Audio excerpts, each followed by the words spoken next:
యుద్ధంలో అమెరికా ఆయుధాలు బోలెడన్ని ఖర్చయినాయి. కాబట్టి అమెరికన్ ఆయుధ కంపెనీలకు బోలెడంత లాభం.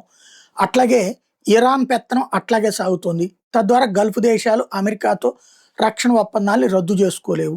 తద్వారా వాళ్ళ నుంచి వచ్చే డబ్బులు వస్తాయి. పైగా యుద్ధానికైన ఖర్చు అంటూ వాళ్ళ దగ్గర నుంచి డబ్బులు వసూలు చేస్తారు.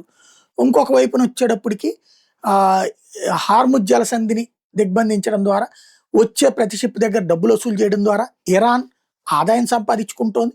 అట్లాగే మిత్ర దేశాలుగా మరికొంతమందిని సంపాదించుకుంటుంది. భారత్, చైనా, సౌత్ కొరియా, ఉత్తర కొరియా ఇట్లాంటి వాళ్ళందరికీ కూడా ప్రాబ్లం లేకుండా ఆయిల్ రవాణాకి ఉపయోగానికి అంగీకరిస్తోంది. తద్వారా ఆయా దేశాల్లో పరపతి పెంచుకుంటోంది. అమెరికా పరపతి డౌన్ అవుతోంది.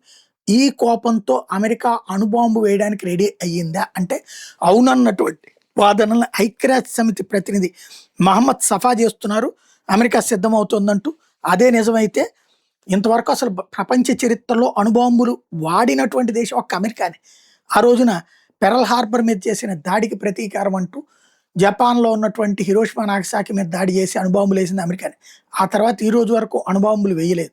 అణుబాంబులు తీసి వేసే ధైర్యం చేస్తుందా చూడాలి.